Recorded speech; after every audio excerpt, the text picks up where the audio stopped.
Halo,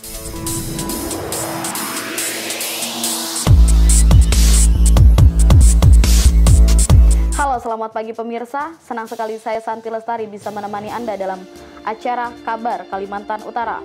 Baik pemirsa, berikut saya akan membacakan beberapa berita menarik untuk Anda. Kaltara terima bantuan 2.000 APD, Tanjung Selor.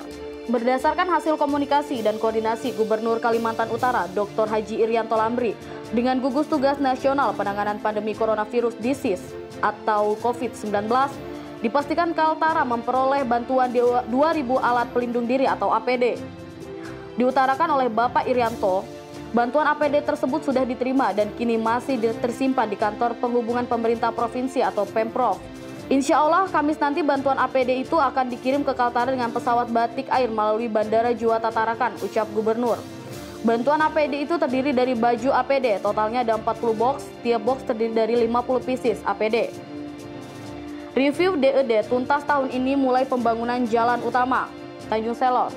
Review DED atau Detail Engineering Design pembangunan kota baru mandiri Tanjung Selor yang dikerjakan oleh Badan Pengembangan Infrastruktur Wilayah Kementerian Pekerjaan Umum dan Perumahan Rakyat sudah selesai. Saat ini tinggal menunggu penyerahan secara resmi Kepala BPIW kepada Gubernur Kaltara. Sunardi menjelaskan, DED KBM Tanjung Selor sebenarnya sudah ada sejak lama, namun karena terbitnya Indukasi Presiden atau Inpres nomor 9 tahun 2018, maka harus dilakukan review, karena selain oleh pemerintah daerah, nantinya akan melibatkan beberapa kementerian. DED yang ada perlu direview oleh BPIW dan mendapat persetujuan dari beberapa kementerian, karena untuk mengaksestensi terhadap beberapa kementerian itu ada di BPIW. Antisipasi Corona, Gubernur minta Malaysia tunda deportasi TKI. Tanjung Selor, salah satu upaya yang dilakukan pemerintah provinsi atau Pemprov Kalimantan Utara untuk mengantisipasi penyebaran coronavirus disease 2019 atau COVID-19 di provinsi ini adalah menunda sementara masuknya orang dari negara terdekat yang sudah ditemukan pasien positif COVID-19. Dalam hal ini, Kaltara berbatasan langsung dengan Malaysia, tepatnya di Tawau, Sabah.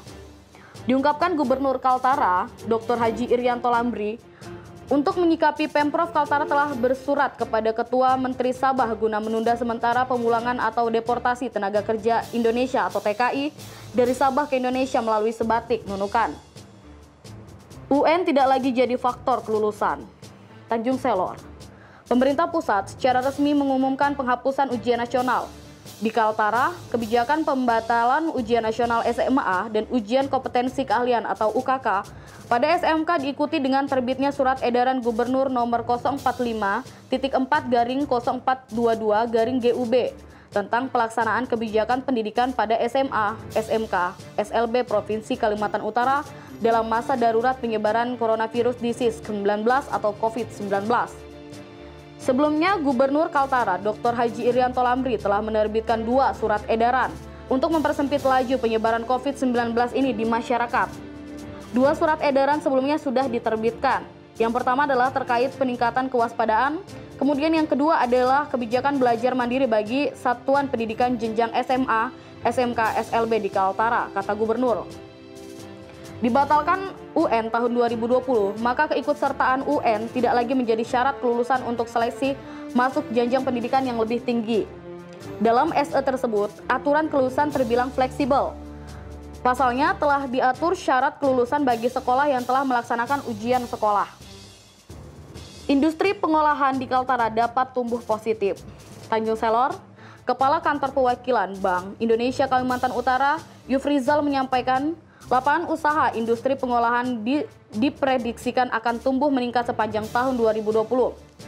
Dijelaskan Yufrizal, pertumbuhan positif dikarenakan peningkatan harga komoditas crude palm oil atau CPO dalam negeri. Pada tahun 2020 ini, India juga telah menurunkan bea masuk CPO dari Asia Tenggara dari sebelumnya sebesar 44%, saat ini menjadi 40%. Tak hanya itu, bea termasuk produk turunan CPO juga diturunkan dari sebelumnya 54% menjadi 50%, ungkap Yufrizal. Lanjutnya, kebijakan penurunan bea impor yang diberlakukan otoritas India diprediksi bisa meningkatkan jumlah volume ekspor CPO dari Kaltara. Terlebih saat ini, India merupakan salah satu mitra dagang utama produsen CPO di Kaltara. Secara teknis, dari data laporan perekonomian provinsi periode Februari 2020, kinerja lapangan usaha industri pengolahan juga akan didukung beroperasinya 3 pabrik CPO baru di Kaltara. Dari Tanjung Selor, Lensaku ID melaporkan.